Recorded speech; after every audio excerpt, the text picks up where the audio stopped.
Hello, I'm Enigma Zara, your Crashout Queen, and this is my co-host, Baruch.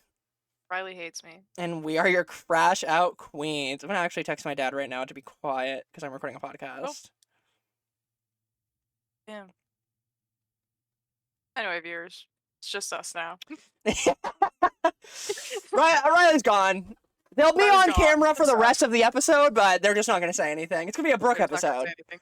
It's gonna be a Brooke episode. So, As she fixes her Brooke weird has cock-teased me before the episode. 2 Because seconds ago. apparently 2 we have seconds ago. a shared topic, but I don't think we do have a shared topic, so I'm really You don't interested. think this is a shared topic? I'm interested. Yeah, go ahead, shoot. I don't think it's on my list, whatever it is.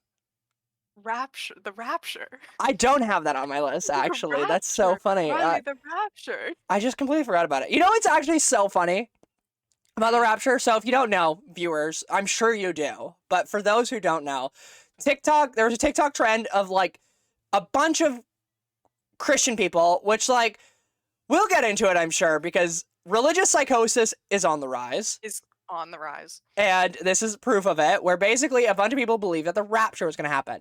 And if you don't know what the rapture is, which I found out recently, a lot of people don't. Yeah, which is crazy to me. So do you want to hear the funniest thing about this? So I had to explain what the rapture was to my father, which, if you don't know, is, like, the only Christian in my family. Not only that, like, his mother is, like, a devout Christian. And before judgmental comments come in, she's not a crazy Christian. She's, like, a good Christian. She just goes to church and just believes that everyone should go to heaven, basically. She's like that type of Christian, where it's just like, yeah, I think everyone should go to heaven and find God, da-da-da-da. She's a sweet little old lady. She's not like the crazy Christian who thinks, like, fucking sinners should burn in hell. She's not that type. So she's like, but she's a devout Christian. And then, like, that whole side of the family is, like, very, like, my uncle and his family are crazy Christians. They're fucking psychopathic. But, like, I asked my dad about it, and I was like, because it was the Rapture day. I think it was supposed to be September 24th, right? Yesterday? It was supposed to happen, I think, on the 23rd. Okay. Whatever day it was, I was like, because we're recording this on the 25th, I asked my dad, I said, did you hear the news? We were supposed to get raptured today. Did you pack your stuff? He's like, what does raptured mean? And I was like, how do you not know what raptured means? You're a Christian.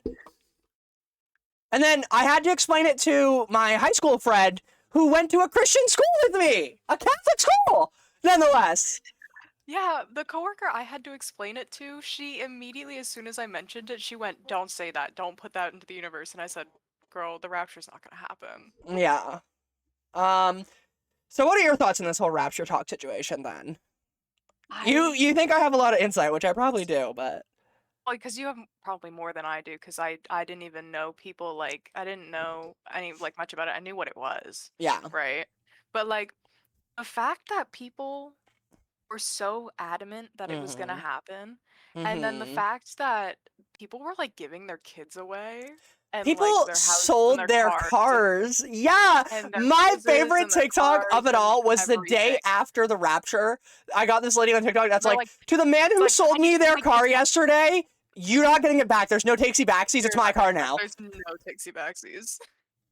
Like, are you joking? You sold your car, you sold your house, you gave all your money away, you gave your kids. Some people gave their kids to CPS.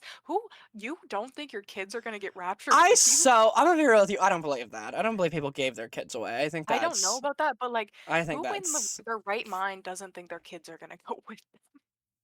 I saw one person, or it wasn't me actually, Jack told me about one person, a gay online streamer, had a Twitch chatter be like, can you look after my dog when I get raptured? And the Twitch streamer was like, bitch, what makes you think I'm not good enough to get raptured? And then the chatter was like, well, you talk poorly about God all the time, so I just assumed you weren't coming. Oh. But I mean, clock your tea. Yeah, no, I did see a video of this girl. She was getting out of the car going to high school, and her mom was like, if you don't see me again today, oh my God. You don't think your kid's going with... Why wouldn't you let the kid have the day off of school? That's kind of crazy. Yeah. Also, if give her the day off, go for ice cream. Yeah. Like, go have a day off. What the fuck? You're telling me I still have to go to work on Rapture Day? What the fuck? What? Like, give me That's your crazy. money in my tip jar. Yeah, what the fuck? Hand it over. But Yeah. the fact that, like, I learned on a TikTok, apparently you can't predict when the rapture is gonna happen. No, of course not. That's the whole point of the rapture. So, Yeah. okay. If you don't know what the rapture is, I'll explain since we haven't actually explained what the rapture is. The rapture is, and this is going to be, before Christians get mad, a very boiled down, very user friendly, no like long ass 40-minute YouTube tutorial on what the rapture is. We don't have time for that. We have a lot of topics to discuss. So you're getting a short and sweet version of what the rapture is. The rapture is basically there is a, what's it called? Story, mythos, prophecy, if you will, that eventually hell will rise up onto earth and it will come from hell to punish all the earth sinners. And when that does happen, God will save all the good bearing Christian people and ascend them to heaven for, I think the number is 100 to 1,000 years. I don't remember which one it is, but for some estimated amount of time. And then the earth will become new hell until Jesus comes back and reclaims the earth again. I think Jesus does that. I don't actually know. I do know eventually, though, God will reclaim the earth for all the good Christians that got raptured. And then they will go back down to earth after hell has surpassed itself and come to earth to punish all the sinners and to give them like what they deserve, I guess. And that's like what the rapture is supposed to be, basically. So like all the good bearing Christians will ascend to heaven for a temporary amount of time and then come back whenever God decides, essentially. Like that's, to my understanding, what the rapture is. Oh, so it's not like a permanent, like, I'm going up there No, forever. I don't believe That's how. so. I don't believe so. There was a woman on TikTok that I saw that made cue cards for the people that were going to be left behind and like how to do things Yep. with their lives. And Yep. I was like, girl, you think the world's not going to keep spinning? Yeah, I saw one person be like, it'd be pretty fun if y'all left, actually. Yeah. So one person on TikTok just I'd be like like, to see what's going on. yeah, the devils come, the demons come up and party with us. Okay, sounds like fun. Okay, sounds fine. It'd be Sounds much more good. enjoyable. Here's my invite. And I bet you the demons would be socialists. Ooh, yeah. Demons would believe in power to the people. Yeah, I don't know. My biggest thing with it is it's, don't get me wrong, it is so unimaginably like funny to watch these people, but it is also, in my opinion, horrifying because it really like shows, because like you have to remember with these people who are like completely crazy, in my opinion, and like have lost a sense of humanity to some degree, and like a sense of self and identity and like any common sense and like brain power, essentially. And you have to remember, like, these are people who vote, these are people who have children, as you said, these are people who are like financially responsible for things, these are people who have like power in the world and like do things and like affect other individuals in their life. Like they're not just like innocent people who like don't harm anybody. Like these are people who like do have like I said, power in this world to some degree. Like these are voters, these are people with financial responsibilities, people with children who don't think their children are gonna get raptured with them. Like that speaks a lot about you as a parent. What does it say about you if you think your kids aren't gonna get raptured? Kind of your fault, isn't it? But it's like things like that where it's like it's very scary, and it's like looking at especially like our current political climate with like a great example is like, not to bring it back to Charlie Kirk, but like the way that the right is trying to paint Charlie Kirk as like the right's version of MLK, when it's like he was a fucking podcaster who made a living off of debating children, and now like seeing the rapture people think that that happened. Like it's so crazy to think that these people like can vote and have like children and like have responsibilities. They're like a part of school boards. They're like affecting the curriculum. These people are on like councils in cities. Like these people are mayors and electoral candidates. Like that's horrifying to think about. Like that is a scary reality that these people can hurt us. Going up. Hmm? And I think they're going up there. Yeah. And it's like these people are like so harmful. They're just so harmful. Like they're funny to look at right now, but like these are people who are gonna like take away trans rights in like 2 days from now and vote that Charlie Kirk vote on the Charlie Kirk law that makes it so all black people should be enslaved again. Like these are the same people, right? So that's like the scary thing about this rapture stuff. The amount of people that were it's the amount of people, it's this that's like really showing these days how many people are just influenced by anything they see online. Mm-hmm. Do not believe A anything you see on lack the of internet. media literacy. Do not believe anything you see on the It's internet. not even media literacy. I guess it's just regular Like, come on. literacy, isn't Yeah, it? it's just regular literacy at this Yeah. point. Pick I up a book. actually, speaking of which, I do have a few topics relating to media literacy. One's a short and love sweet media one. literacy. One's a short and sweet one. One is a very long one. And they're kind of in tandem with each other. I want to do the short and sweet one first because it's going to lead into the bigger one. So, recently, if you don't know, I'm a big Hassan Abbey / Hassan Piker, whatever you want to call him, fan. And a clip has been making the rounds because there's a podcast, if you don't, I'm sure you know of it, called Trash Taste. It's an anime podcast. Nope. You don't know about it? Okay. So it's a podcast called Trash Taste. It's like, I think got the 4 biggest like anime associated YouTubers ever. Connor VA, Gigaku, I think is one of his names, and then like the Anime Man, and then someone else. I don't remember the other guy. Or maybe it's just those 3. Maybe it's just those 3 actually. Gotta be real with you. What? I'm not really in those spaces anymore. I mean, I'm not really either, but I'm like in proximity of it, so I see it a lot. I just see like vague things, but I don't choose to be in it. The closest I am in proximity to that is I like Danny Motto, but I don't listen to any of his takes. I just would fuck him. So, realistically, yeah, that's sending me on TikTok, right? Yep. Realistically, I don't give a fuck about Danny Motto's opinions or takes. I just would fuck. So, his voice is a little annoying to me, and I don't know why. It's just mean. Just mean of you. But so basically, a clip is having a resurgence recently because I'm not sure if you saw, I don't remember which country it was. Which one?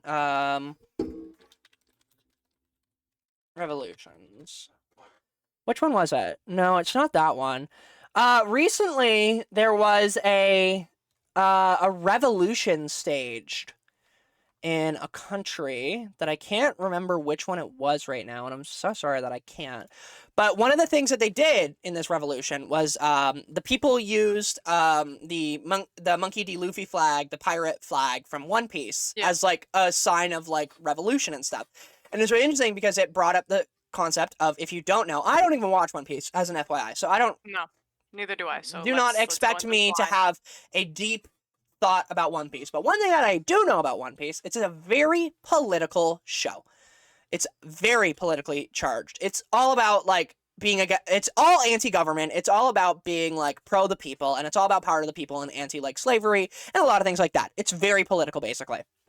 And so with all of this kind of not resurgence, but with this talk, and more so like with the Monkey D. Luffy flag actually being a signifier of revolution and political standing, a clip has now resurged from when Hassan went on the Trash Taste podcast, and Hassan said that One Piece is very political. And all of the Trash Taste guys were like, no, it's not. What are you talking about? And Hassan had to like explain to them that it was very political. And at the time, Hassan got a lot of hate for trying to make anime political, and that it wasn't political. And now it's all coming back, and everyone's like, seems like Hassan was yet again right, and you all look fucking stupid. And I will say, my biggest thing to people like that, if you say anime isn't political, you're dumb as bricks. Sorry to be the bearer of bad news. All art is political. Whether it has the intention to be political or not, it fucking is.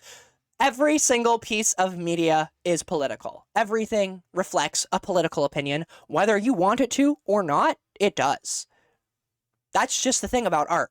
When you create, your natural opinions and thoughts and ideas will come out through your art. No matter how hard you try to make it apolitical, it will always be political.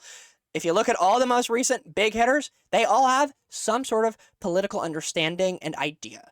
Frieren has so many politics in it around ancient times, and also even like current modern day standards. You have things like Jujutsu Kaisen, which is all about like the coming of age of like old government versus new government.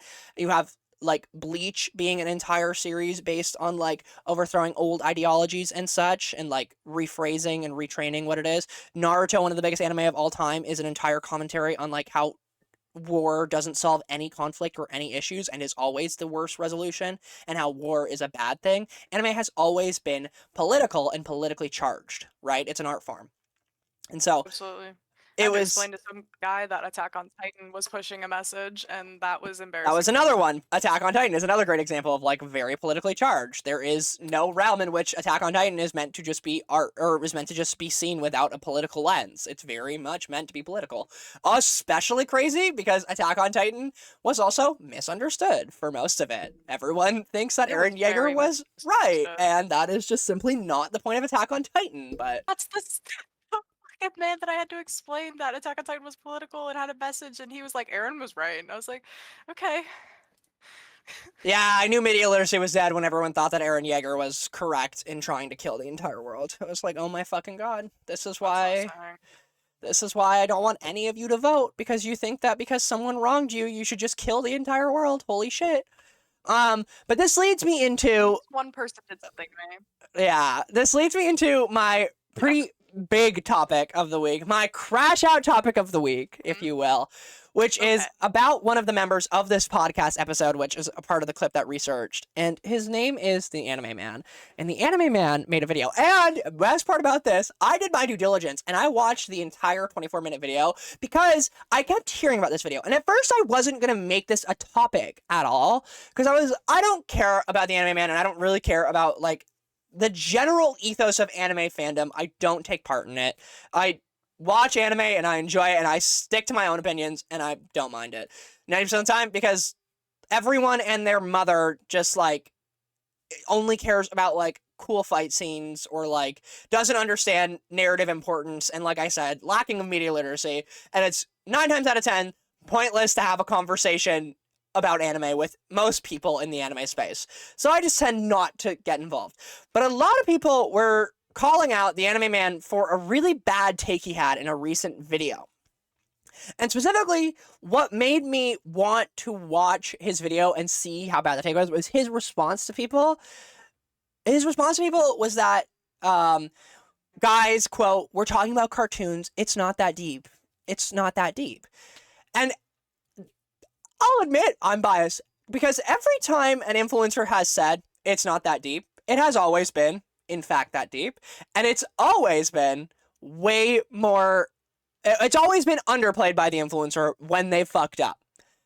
And might I say, it is so fucking funny. And we're gonna get into the fact that I want you to remember, he said as a response, it's not that deep. He said that. Because, bitch, I watched this 24-minute video, and trust and believe, he should have taken his own advice before making a response.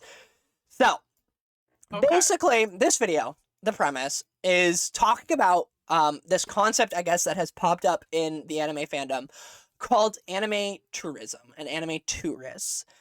And what an anime tourist is, and the idea of, like, a cultural tourist. I'm gonna need this explanation. Yeah, so what an anime tourist is, and kind of played into the idea of also like a cultural tourist as well, is basically just, in the nicest way possible, a dumb excuse to gatekeep, in my opinion. But it basically means like someone who takes part in the culture in a very swift way rather than a long way. So it's like basically an anime tourist is like, think of it as like people who get into the genre like recently or got into it like during COVID and then like basically obsessed over it for a while, but quote unquote don't really have like the grassroots, I guess, of anime, if that makes sense. They're not really invested. And by back in like 2015. Yes, and by the Anime Man's own like description, he basically says that these people don't understand anime because they don't have the history in it. I don't think it's... Yeah, because they're not really a part. Yeah. So you got to take an animation history course to be able to understand history. No. You basically have to have watched the 2000s anime and be an anime fan since the early 2000s in order to be a justified anime fan. You can't be new gen. You can't be new gen anything. Obviously, new gen. Yeah, if you get into something later in life, you will simply never be able to be good at it or know it at all, essentially, is like the thesis of this idea. And once again, I want to talk about the fact that he even says in this video, it's not that deep multiple times, yet he made an entire, I want to point out, 24-minute video about this. But it's not that deep, by the way. Yeah, whole 20% video about being a new gen to anime. Mm-hmm. So, one of the things he does is he keeps mentioning how anime was not a good thing back in the day and that he was bullied for it, and makes mention of how he very clearly feels resentful towards these new gen people because they don't get bullied. But it's really funny to me because the way he talks about anime back in the day is like he was at Stonewall when the brick was thrown. It's so funny to me because he has threw the brick. Yeah, because he has this air of like, you guys don't get it. Like, we were fighting for anime rights. And it's like, what rights were you fighting for? You just watched cartoons. Like, what the fuck are you on about? And like, don't get me wrong, bullying is bad. I am not pro-bullying. But holy fuck, you were like just bullied for watching cartoons. You weren't like treated, you weren't like, this isn't you being racially profiled or like dealing with homophobia or transphobia. You just watched cartoons and people made fun of you for it. Schoolyard. This was just schoolyard. Yeah. Like, poking fun. Like, yeah. This happened in elementary. I gotta be real with you. I didn't get bullied in elementary school for watching anime. Gotta be real. I didn't either, but I also didn't say I watched anime. What do I know? Yeah. I mentioned it, but like I wasn't like a freak about it. Yeah. I'm still not a freak to people who don't know me. So yeah, in a lot of ways, he like paints being an old gen anime fan as if like he was in the trenches fighting, and like like I said, very clearly has resentment that like people don't get bullied for watching anime nowadays, and And I just like, I'm like, no such thing even as a new gen anime watcher. You can just watch anime whenever you want. It's just called watching TV. Yeah, exactly. Exactly. And then this is the part where we get into the part where he got a lot of flack for, which we're gonna get into. Wasn't even the flack. Oh no! It gets worse because he made a comparison.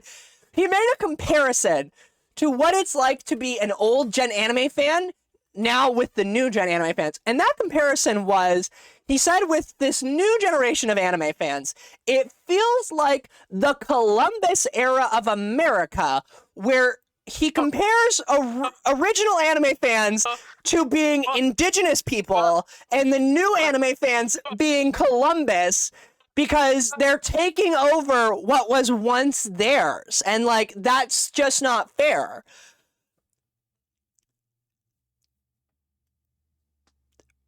Okay, so what he's thinking is that I should walk up to my coworker that I got into anime and I should say, you're like the Christopher Columbus to my... Yeah. To my America. Yep. So he very much got a lot of flack for this, because what an insane thing. See why. Yeah, to say that because other people that you don't agree with an opinion, you don't agree with their opinion, and they're not affecting your, like, this is what kills me too. These people aren't affecting your ability to watch anime. You can still do it. They're not taking it away from you. They're not changing the anime. They're not actively... Nobody's doing anything. It's not like there's a set amount of people that can watch an anime before it's removed. And he's acting like these people having an opinion on an anime that is different from his is like enslavement and like murder, and I don't think I could say the word, but grape, if you will, which all happened in the Columbus era, by the way, that he compared it to. So that's crazy that you think cartoons are comparable to this. And this is what is even funnier to me. He continues on in this video, and he keeps mentioning that, like, quote unquote, maybe I'm just an unk, and maybe I'm just too old for this. And I'd say, I'm just an unk?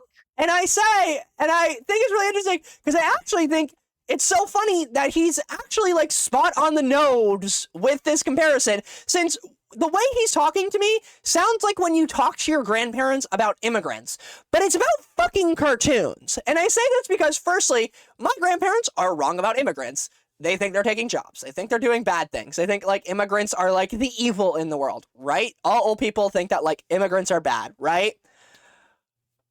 Which is what he sounds like when talking about new anime fans. But the biggest thing is, at least when my grandparents are talking about immigrants, they're talking about an actual political thing in the world. We're talking about fucking cartoon fans. fucking cartoon fans, bro. You are talking about fucking cartoon fans and, like, losing your shit, comparing them to rapists, murderers, and fucking, like, colonizers. What all they're doing is watching a cartoon and having a different opinion than you. It feels like, you know that picture of that dog with the lollipop and the propeller hat? Yeah. It feels like those are like the new anime watchers just minding their business. Yeah. And then you just have that guy screaming in the background. Yeah. La la la, I have my little lollipop and I'm having so much fun watching Jujutsu Kaisen. And then this guy's like, you weren't there. Yeah. You weren't there. And then, so this is the best part too. So then he proceeds to keep going, which is the best part. This video still isn't over yet by the time he says all this. And he says that new gen anime fans basically deserve to get bullied, which is even funnier because didn't you just say 2 seconds ago that getting bullied for liking anime was a bad thing? But now they should get bullied because they have such bad takes. And then this is the fucking kicker, because I want you to remember the response to the backlash that he gave to surmise, it isn't word for word, but basically was, guys, it's not that deep. I'm just talking about cartoons. Don't get mad at me. One of the things he says in this video, and like one of his ending notes in this video is, and I quoted this because this was so mind-blowing, so this is a direct quote from the video. What you anime tourists need to realize is that as valid as it is to have an opinion like that, you're not free from criticism either. What the fuck have you smoked? What the fuck have you smoked? Genuinely. Because I'd love a fucking hit of it. I want a hit. I want a hit of it. You're not free from criticism. Proceed to then get criticized. Which, by the way, also, in the video, I don't think I mentioned in the notes. Oh, no, I did, right here in the end. He says in the video, like, multiple times, over and over again, that he's open to different opinions. He's open to criticism in this video. And he doesn't mind if people disagree with him on this.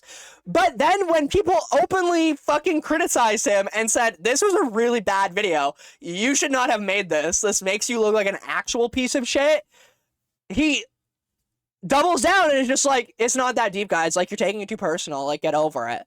And I just think that's insane. You're fucking insane, anime man. I'm here with you. Your fucking opinions, firstly, from what I've heard, which isn't a lot, but from what I heard, thinking that One Piece isn't political. And also, by the way, he's a lolicon. Important information. Which, if you don't know what a lolicon means, viewers... Well, I wanted you to come in with nothing, and then, like, here, and then I give it all. Yeah. So, important thing to note, if you don't know what a lolicon is, it basically means, you like, I want to be very clear here, you don't like little girls. You like adult women who look and behave like little girls, because that's what they are in anime. A lolly is that. In the lore, so it's okay. And we know this. 4,000 in the lore. So Yes, okay. and we know he's a lolicon because famously, I think he did live in Australia or does live in Australia. I don't know right now. I don't know his fucking whereabouts. I don't care. He threw a fit because when he was living in Australia, they banned owning merchandise of lolly characters. It was like banned, and he like threw a fit saying it was like against his rights as like a fucking citizen, and how it was disgusting that they would do this, and he has a right to lolicon fucking stuff, and how he basically openly said he was a lolicon, like, basically, and he like has lolicon figures and stuff. So not only does he have some dog shit takes, he's a lolicon, and like I just cannot fathom the thought process behind this video. And like he said, bitch, these are cartoons we're talking about, and you took it this far and then had the audacity to be like, it's not that deep. You compare new generation fans to fucking rapists, colonizers, like, and proceeded to like act like you didn't and be like, guys, it's not that deep, it's cartoons. But then like, say you're open to criticism and then just like not be open at all.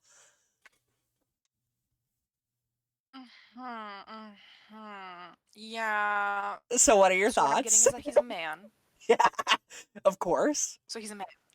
Yeah. He's a man. Yep. And he's and he's had a man take on something. Mm-hmm. My biggest thing, honestly, from this, I'm How are not you gonna in. compare it to that? Yeah, How are you gonna? And that's not even. He's a lolicon too. I know. The whole keeps getting worse. The more I found out, about him, the more I was like, holy fuck, dude. You think he got bullied in school for being a lolicon? Absolutely, he did. And like my thing is with this, my end all takeaway from this is I'm gonna be so real with you. I'm not saying get deplatformed, whatever, whatever. I don't fucking care. Just I think you need, sir, Whatever. the anime man, you need to take a step back from the internet. You have gotten lost in it. You've gotten lost in the sauce.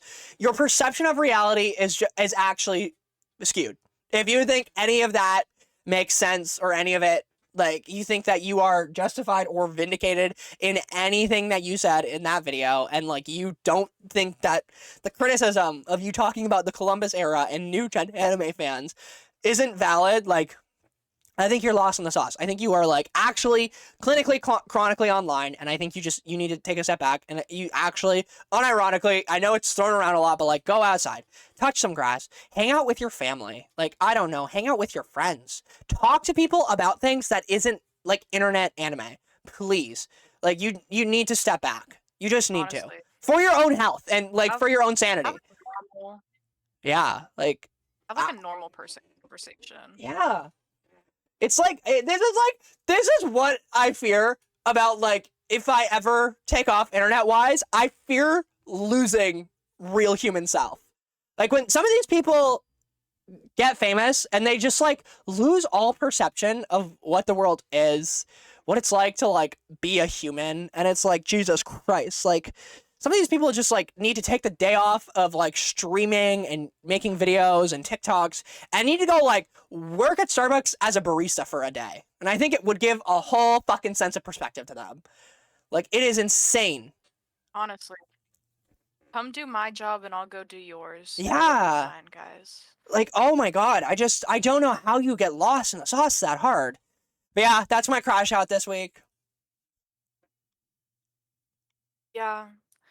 I was crashing out a little last night. I gotta be real with you. What is Oh? it with men? And this is kind of piggybacking off of yours and thinking that they're right. Always. Always. about Always. things. Because, like, okay, sure, you know how to do something, doesn't mean the woman that's doing it right then and there is wrong. Mm-hmm. And then when we were like, dude, you're mansplaining this. Was this at You know work? what he did? I assume. Yeah. Okay. You know what he did as soon as we said that he was mansplaining? What did he do? He mansplained mansplaining. I didn't think I'd ever see that in public. No, I've seen that happen multiple times. It's my favorite thing ever, dude. I love when a man I didn't mansplains. think it would happen in public. Mansplaining. Oh I yeah. didn't think it would happen in I public. love seeing a man mansplaining. It's so funny to me. It is so funny to me. It is so funny to me. I love that. It is my favorite genre of like irony. It is my favorite genre of irony. Like I was rocking back and forth in my chair trying not to get mad. I mean, also, as a side note, for podcast viewers who don't care, we've missed the word of the week a while. To be fair, we haven't needed it. What we're going to do is the word of the week will only happen if we need it. Our word of the week probably won't come out this week, honestly, because I still have quite a few things to talk about. We also have 2 episodes of Hikaru Died to go over. And then we also need to cover my August music recap. So You remember, yippee! we got to cover a lot, so it probably won't. But for those who care, we do have one. It will be misogyny when we cover it. So that'll probably be next week after, some upcoming week. It'll be coming. It'll be here. Don't worry, guys. Yep, it'll be here. Those who care. But yeah, do you have another topic, or do you want me to keep on? I have a topic related to the summer Hikaru died. But no. Okay. Happy. Do you want to wait until we're there? Recording this. No, yeah, I will wait. Okay. Happy day of recording this. It is September 25th. Happy Hades 2 release day. Oh, is it out today? It's out today. I'm Oh, actually queuing lovely. up the update as we speak. Oh, it's ready to play. You know what? I bet that's why your fucking Discord was glitching earlier then. No, that's not why, because I literally just started it and it's done already. I have 51 hours in Hades 2. Oh, yeah, because you were playing beta, Hades right? 1 exactly once. I was an early access player. It's fire. I can't wait to play the full game. Lovely. I forgot about it all Good day news. until we were chit-chatting, and then I was like, just like you were talking, and I went, 82. Good news Sorry, for queued up the gay episode. people everywhere. news. Good news for gay Good news. people and specifically lesbians. And specifically also people that love Greek mythology. True. Hey, I'm here. I'm in the corner. I'm here. My next topic is really funny. Speaking of video games, Video games. so Ice, famously we hate, Yep. Kind Oh of my got god, are you talking about the TikTok? made a Gotta Catch 'Em All TikTok, Yep. and Pokemon is now suing Ice Yes. because I knew they were gonna do it. I knew they were gonna do it. because apparently, well, not apparently, Ice posted a TikTok joking that immigrants were Pokemon and that Ice had to catch them all to the Pokemon song, and Pokemon did not like that and is now suing Ice for copyright infringement. Yay. So that's just really funny, and like- fuck you, Ice. You deserve that. I hope they sue you for all your money. And I know it's not gonna fucking stop you, and that fucking Trump will just give you all of the funds for everything else, and will just like gut America's healthcare just so that way Ice can fucking get rid of more immigrants. But it'll be funny if you lose all your money. So It'd be funny. Nintendo was crazy. So did we ever talk about Jimmy Kimmel getting cut off? I don't think we did. That happened like immediately after. Yeah. the So podcast. update: Jimmy Kimmel got cut off. Never mind. Jimmy Kimmel's back on air. So congratulations, Jimmy Kimmel. Congratulations, Jimmy. It's really interesting, though. I will say what was really funny about the Jimmy Kimmel situation is how many right-winger Trump supporters actually supported Jimmy Kimmel and were like, bring Jimmy Kimmel back, bring him back on air. And it He somewhat... is the man of the people. Well, I don't think that's why. No one liked Jimmy Kimmel. I don't even like Jimmy Kimmel, but people, I mean... Yeah, it's a principle. You cannot silence opinion. You cannot silence opinion. One thing I didn't like about when Jimmy Kimmel came back is he did this whole, in my opinion, performative, like, he cried and was like, I didn't mean to hurt the family's feeling, when it's like, you obviously didn't mean that. That's not the joke you made. And I think it was a little bit performative. It was a little bit, you're gonna hear my real opinion. It was a little bit liberal of him to come back and be like, it's just like when Dean Withers did it, like, it's very performative, very forced empathy, I don't like that. I'm not a fan of it, but you know, maybe he was emotionally impacted at his own joke and consequences. Fuck if I know, but I don't believe it. I think it's forced empathy and it's forced sympathy for that. Like, oh my god, no, I do feel bad, guys. I do feel bad. I do feel bad. I don't, yeah. It's kind of annoying when they whine into the mic like that. Yeah, it's just, I don't know, but yeah. In other weird news, it's really funny to me. Clandis Owens, as I call her, but Candace Owens, as she's more formally known, is really funny to me right now because she's kind of fucking base. Which is, like, crazy. She's just, like, she's anti-Trump. She's anti-Trump's government right now. She, like, thinks that Trump should not be in office. She thinks that, like, Trump's office is ruining America and that it's, like, the worst government that America has had in, like, the past 100 years. And she's, like, outwardly speaking against them. And she's, like, talking about how, you know, the government is, like, so fucking awful and that she's actually like siding with the left sometimes. Don't get me wrong, she's still fucking insane, by the way. Like, I don't like her. She is still Clandis Owens. She is still like a fucking insane person who like does not believe in like basic human decency. And like one of her most recent crazy conspiracy theories is she thinks that Charlie Kirk's murder was planned by the government, which I actually don't think is that insane. Because this is if you don't, insane. I mean, if you don't know, the conspiracy, this is actually a huge conspiracy theory, and a lot of right wing politics right now, a lot of right wingers think that the government killed Charlie Kirk because he wasn't right wing enough, basically, and that a lot of people who are like Candace Owens, where they disagree with the government but are still right leaning, they're just not like as right leaning as like Trump is. And, like, for example, like, Candace Owens is also, I think, like, anti-ICE right now. I don't know if that's true. I think she is. I think she's not pro-ICE. But, like, a lot of these right-wingers think that Charlie Kirk was murdered by the government because he wasn't right-wing enough and wasn't, like, completely on board with the government. Which is so funny that, like, the American government is so right-wing that the guy who thought slavery should come back wasn't right-wing enough. Wasn't enough. Like, that's so fucking crazy to think about, that we live in a world where that's not right-wing enough, by the way. But her thought process is that this was all planned by the government, but she thinks that the shooter that got caught wasn't the actual shooter, and that the real shooter was, I'm not kidding you, under a trap door beneath Charlie Kirk and shot him from under the ground, and then ran away through a tunnel system that was built underneath the stage and such. You can't see me right now, but I'm drawing out like a little map with my finger trying to put this all together. Yeah. Like, yeah. So she's still insane. So she's still fucking insane. Like, okay. Okay, sweetie, you go play over in the corner over there. Yeah, we gotta put Clandis Zone in a play pit at sometimes. We just gotta. Speaking of him, Okay. horrible to find out that one of your favorite TikTok skit creators went to his rally. Me? No, dude. She was okay. So her name was Hannah Brown. She was a, like, you know those people that do like restaurant skits. Oh no, Like, maybe I do like her. Let me see. I'll send I'm you a looking her up picture on. of her on Twitter right now. Or yeah, I'm search looking her on up. TikTok. Yeah.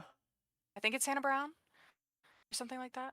Heather Brown. I don't think it is, because this is some random New York Times bestseller. First of all, I am not MAGA. It's Hannah Brown. Hold on, I'll send you a. Oh, maybe it is. Tweet. I don't think I do know who this is. Makes like the restaurant skits. Yeah, I don't think I know who this What the is. fuck is this? No, I So don't she know does, who like, this really is. silly restaurant skits, and she was caught at the rally. First of all, I am not MAGA. That's her. I was not at a MAGA rally. I went to a memorial for Charlie Kirk. You see how red she is in that? Do you think she was waiting outside for the Rapture? In front of thousands of Like, come on, why are you so red? Why were you outside waiting? Never get to see him again. And despite our differing beliefs, a man who did not deserve to die. I don't agree with a lot of what Charlie believed. Do I think that? I love that. I love that statement every time someone like is like in support of, not in support of Charlie Kirk's death, but like, you know what I mean? Like, they're like, no, he had a wife and kid. Like, is a Charlie Kirk sympathizer, I guess is the best way to put it. I love that it's always, I didn't agree with a lot of his beliefs or all of his beliefs, and the question is always, well, then which ones did you actually? Specifically, I'd like for you to write them out on a piece of paper for me and tell me which ones you did. Tell me which one. Because I don't think there's a single Charlie Kirk belief you should have believed in. If you're gonna paint this as like, I have sympathy for a man who died, is that so bad? Why the fuck did you agree with some of his beliefs? And what did you agree with specifically? Tell us. Tell the crowd. If all you're doing is sympathizing with Charlie Kirk for wrongfully dying, which is true, I'll agree with that, wrongfully assassinated, why can't you say the opinions that you shared with him? Why can't you admit them? And why can't you admit them to us? Hold them up. Yeah, let's see. Hold them up. Yeah, I don't know who she is, so that, I guess, sucks for her fans, but I know. apparently she's not MAGA, though, but, you know, she agreed with some of Charlie Kirk's opinions, so. She's certainly colored like it. Why is she so red? True. I do have one more topic, but it's not till we get to music, so, I'm good to move on to Summer Hikaru died if you want. Summer Hikaru died. Oh, fuck, we're at 43 minutes already, so. Yippee. So episode 10, let's get into it. I'm gonna be real with you. I don't have a lot to say about episode 10. I got one thing out of episode 10. I think it was episode 10. It's a lot of backstory. It's a lot of, what's it called? Exposition. I think it might have been episode 11 I got this from. So episode 10, as a refresher, is the episode where we find out the exorcist is blind. We find out that he isn't entirely against Hikaru, and we find out specifically about the village being called the Murder Village, and that it, like, basically sacrificed people for blessings from whatever god. And we end off with the question of what is the Indo Sin, and then we don't find out the Indo Sin until episode 11. The next one, yeah. So those heads in there were kind of fucked up. yeah, so it's interesting to me. Like I said, it's very episode 10 of Hikaru Summer Died is very much like exposition and like backstory. There's not really a lot to say. There's not really a lot of, I would say, subtlety or nuance. I think it's all pretty much just thrown at you, and there's not really much to add. It's interesting that the Exorcist is working for what sounds like to be aliens, is what they're kind of hinting at, because he mentions that they're not from this world. So it sounds like they're aliens. And also, he's blind. Is Hikaru not from this world either, though? So it could be. Well, that's the thing. We don't know. Fucked up thing. Yeah.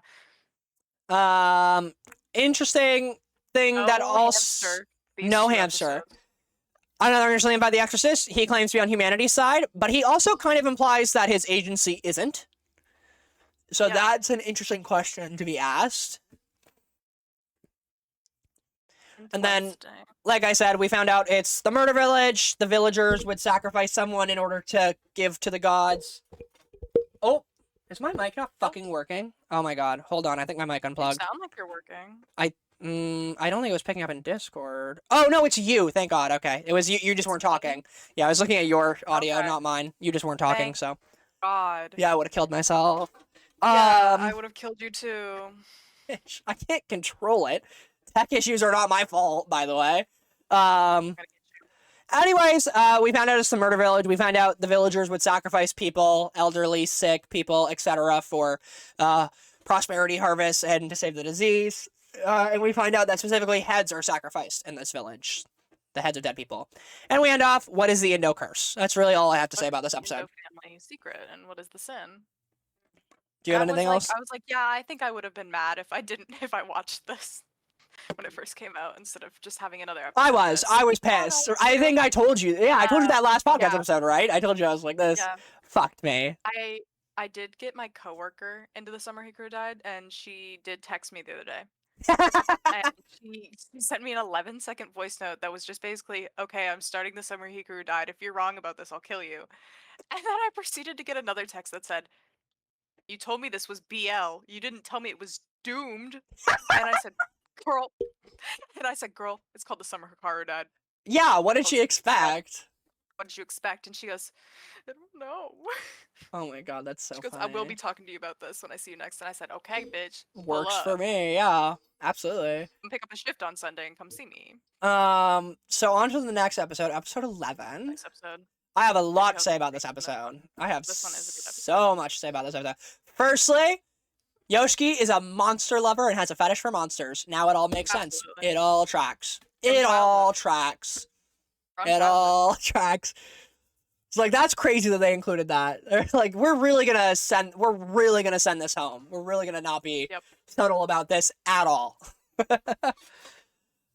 You know what? I do got one thing to say about the episode that I did write down so I wouldn't forget. Okay. I always noticed that like I felt like I recognized like Hikaru's like little like blobby form with all like the colors and stuff. Uh-huh. It all comes back to Blue Exorcist, baby. That picture that was titled Gehenna. I knew I recognized that bitch somewhere. Bitch. I knew as soon as that popped. You know what's so funny? I remember Gehenna, but I couldn't remember where it was from. I think it does. I think it is actually like magic in Japanese mythology. I think. It is. Yeah. Absolutely, it's the underworld, but yeah, like like an equivalent to hell where like the demons are. Yeah. But I was like, every time I'm like, damn, I just recognize this guy somewhere, and then that painting comes up and it's like Gehenna from like this year, and I was like, are you? Yeah. Bitch, you better. It be all joking. comes back. Like, it all comes back to the anime you loved when you were 13 years old. Yep. So my next note on this episode was to quote, "It's always a bitch trying to defy death that fucks the rest of us." It's always a bitch that just can't let a bitch die. It's always someone who just and always they never get what they want. Always it comes with consequences, and it always fucks everybody else. It always fucks everybody else, and you never get what you want out of it. Give it up. Give it up. Just let him go, bro. I know he's got the face, but like, just let him go. Her go. I'm talking about the Indo family curse, bitch.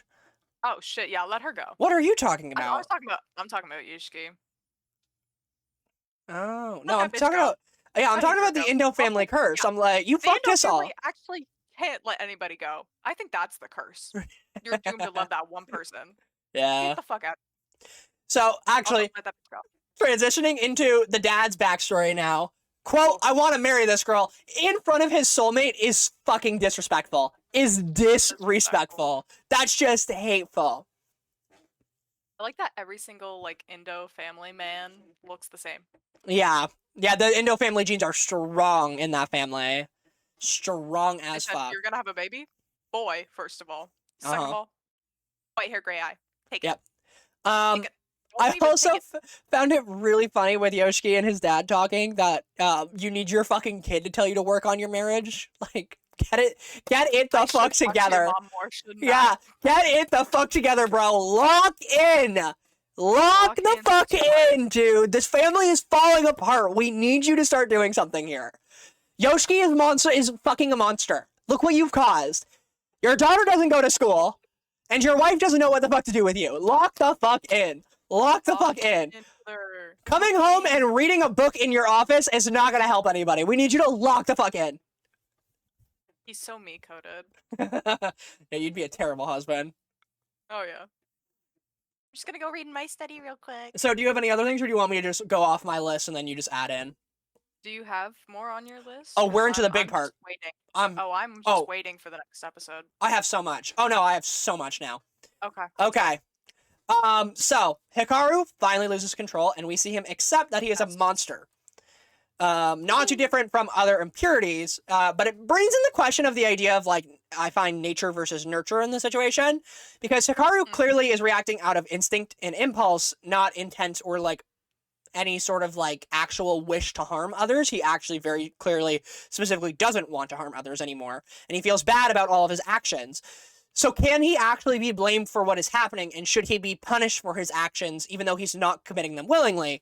But really, what else is our solution? And I really find that dynamic interesting now that they're bringing that into question, and how Hikaru is now dealing with that not only alone, but he brings now the psychic lady into it and is, like, basically asking her, like, what the solution should be. I think we should just try shoving that piece back in him.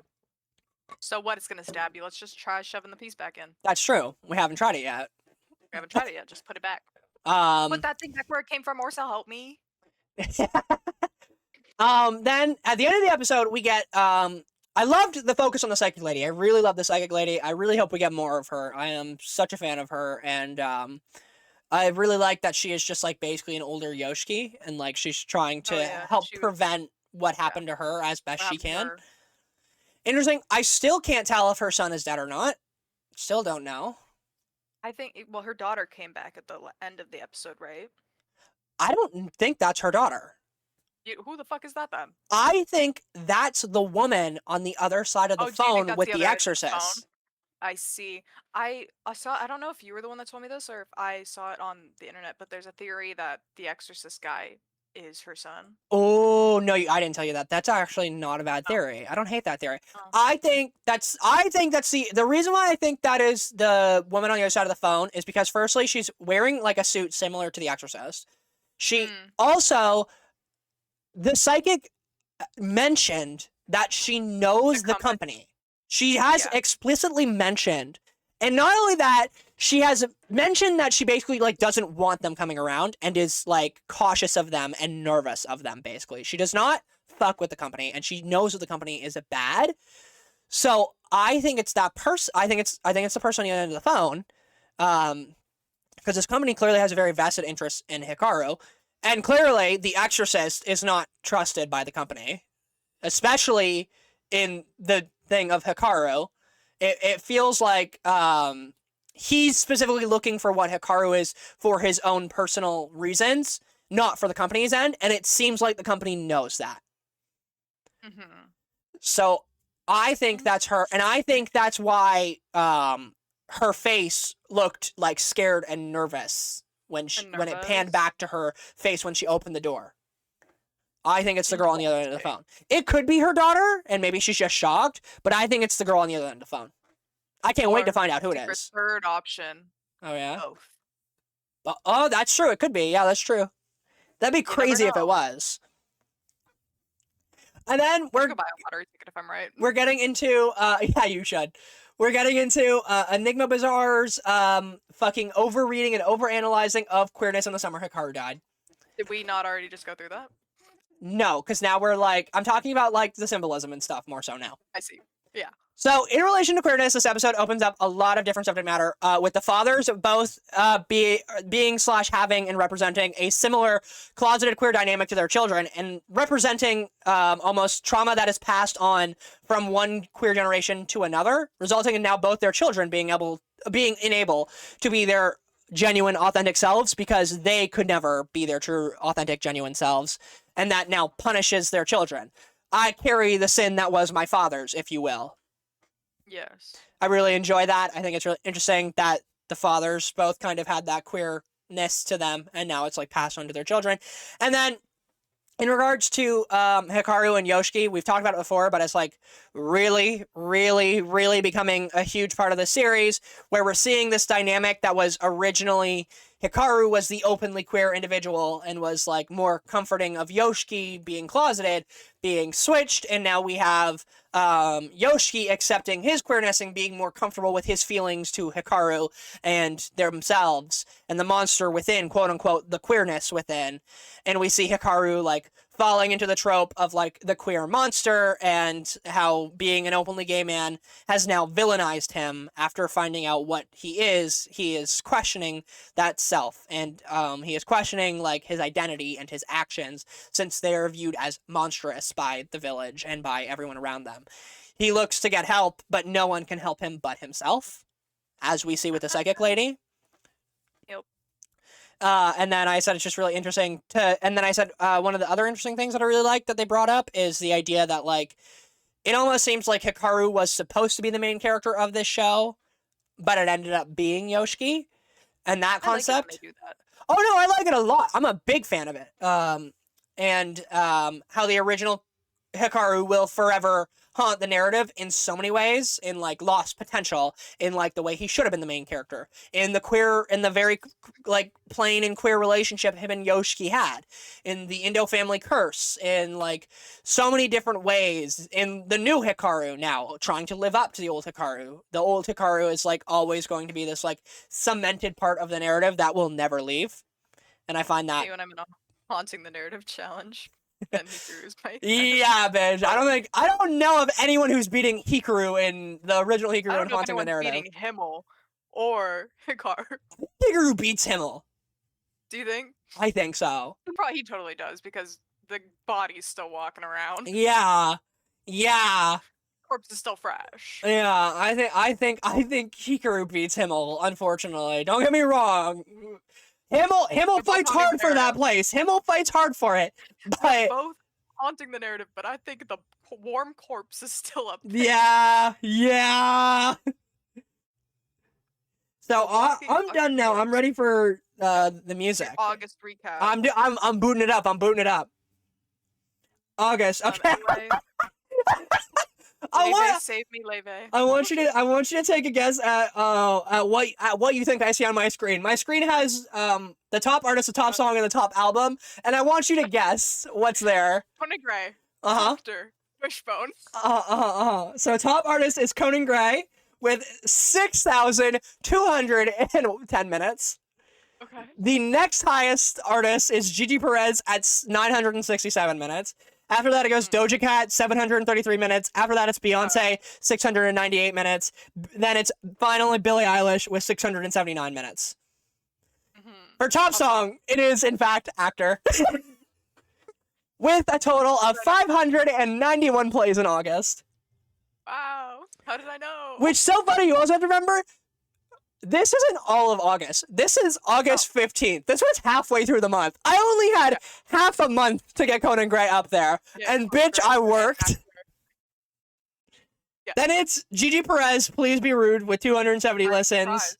Oh, yeah. Vodka Cranberry with 139 listens. Jealous Type by Doja Cat, 129 listens. And then Nauseous at 115 listens. Oh, nauseous. Me when I'm a nauseous girly. Yep, I'm apparently a nauseous girly too. And then we have My top albums are Wishbone, obviously, with 5,116 minutes. Then it's Yep. Doja Cat's album Vi, or Vi, or I think it's called Vi, actually, which is crazy. There's only one song on that album, by the way. One singular song for that album right now, which is Jealous Type. Oh, and then it's the Attack on Titan soundtrack, and then it's Malcolm Todd. Oh. Okay. Attack So- on Titan's fighting hard for its place on the podium. Yeah, it is. Yeah, it is. She is deep in the roots, in the trying. trenches. Yeah. It's in the trenches. And then for this week's music, I have just entirely Conan Gray. I have The Exit, Connell, Vodka Cranberry, and Caramel. Good one.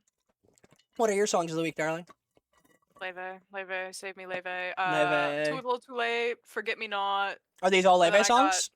Yes, and then Okay. I've got Conan's Class Clown Nauseous. Of and course. Gorilla's They Happy can never Container. leave. They can never leave. Class Clown can never leave the rotation now. No. Class Clown stays. Stays strong. Stays. I am a class clown. Yeah, you are. I was not the class clown. Girl, you most certainly I were. was silly. I was silly in the back of the classroom, but I was quiet. Well, that's the point of Class Clown. They put the class clown next to me to to make him quiet. I'm actually listening to Class Clown right now, I just realized. Good. I was just listening to Billie Eilish, so Oh, look at us swapping positions. Well, I think that covers it all for us this week. Yippee! This week. So I have been Enigma Bazaar / Riley, your Crashout Queen. This is my co-host Brooke. Hello. We are your Crashout Queens, and goodbye.